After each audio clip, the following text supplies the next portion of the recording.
নমস্কাৰ আপুনি যদি নাৰ্ছিং পঢ়িব বিচাৰিছে বা আপোনাৰ কোনোবা ৰিলেটিভছত বা আপোনাৰ পৰিয়ালত যদি কোনোবাই নাৰ্ছিং পঢ়িম বুলি ভাবিছে তেন্তে এই ভিডিঅ'টো সেই সকলৰ বাবে যেহেতু অসমৰ যি জিএনএম এডমিশন 2025 ৰ কাৰণে ইতিমধ্যে নটিফিকেশন ৰিলিজ কৰিছে শ্ৰীমন্ত শংকৰদেৱ ইউনিভাৰ্চিটিয়ে আৰু ইয়াৰ কাৰণে আপোনালোকে কেনেকৈ আবেদন কৰিব সকলোবিলাক এই ভিডিঅ'তে জনাই দিম সো ভিডিঅ'টো শেষলৈকে চাই থাকিব Srimanta Sankardev university of health science চমুকৈ SSUHS যাক কোৱা হয় তেওঁলোকে জিএনএম 2025 ৰ এন্ট্ৰেন্স এক্সামিনেশনৰ কাৰণে ইতিমধ্যে নটিফিকেশন ৰিলিজ কৰিছে যিটোৰ একাডেমিক সেশন হ'ব 2025 আৰু 26 ৰ কাৰণে ইয়াৰ কাৰণে তেওঁলোকে এটা এক্সাম কণ্ডাক্ট কৰিব আৰু এক্সামটো ক্লিয়াৰ কৰাৰ পাছতে আপোনালোকে জিএনএম পঢ়িব পাৰিব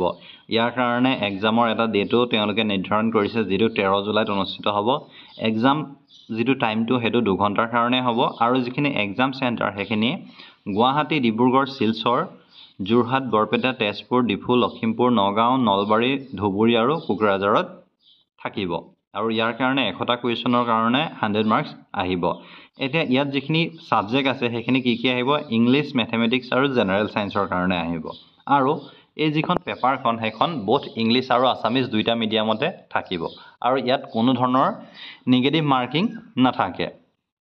ইয়াৰ কাৰণে কিন্তু আবেদন কৰিবলৈ এটা আবেদন মাচুল দিব লাগিব যেটো 1500 টকা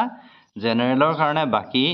SC ST OBC NCL MOBC ৰ কাৰণে 1200 টকা নিৰ্ধাৰণ কৰিব আৰু ইয়াৰ কাৰণে আপোনালোকৰ কি কোৱালিফিকেশন লাগিব হেতু মই জনাই দিও জিএনএম পঢ়িবৰ কাৰণে আপোনালোকে 10+2 পাস হ'ব লাগিব অৰ্থাৎ PCB অৰ্থাৎ ফিজিক্স কেমিষ্ট্ৰি ম্যাথ আৰু ইংলিশ লাগিব উইথ এগ্ৰিগেট 40% মাৰ্কস হ'ব লাগিব আৰু যদি আপোনালোকে 10+2 আৰ্টছ হয় তেন্তে আপোনাৰ mathematics biotechnology economics political science history geography business studies accountancy home science sociology psychology philosophy তাৰ উপৰিও ইংলিশ আৰু ইলেক্টিভ ইংলিশ আৰু হেলথ কেয়াৰ সায়েন্স যদি থাকে তেন্তে আবেদন কৰিব পাৰিব আৰু তাৰ উপৰিও আপুনি 10+2 ভকেশনাল ANM যদি হয় আন্ডাৰ CBSE বোৰ্ড তেতিয়াও আপোনালোকে আবেদন কৰিব পাৰিব ইয়াৰ কাৰণে যদি চাও বয়সৰ সীমা 17 বছৰৰ পৰা 35 বছৰৰ ভিতৰত আবেদন কৰিব পাৰিব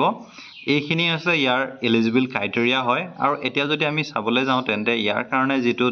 ডেটটো তেওঁলোকে নিৰ্ধাৰণ কৰিছে 13 মে অৰ্থাৎ যোৱা কালিৰ পৰা অনলাইন আবেদন আৰম্ভ হৈ গৈছে আবেদনৰ অন্তিম তাৰিখটো 13 জুনলৈকে চলিব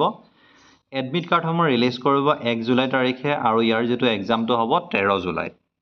সো এইটোৱে আছিল ভিডিওটো ভাল পালে লাইক কৰিব শেয়াৰ কৰিব ধন্যবাদ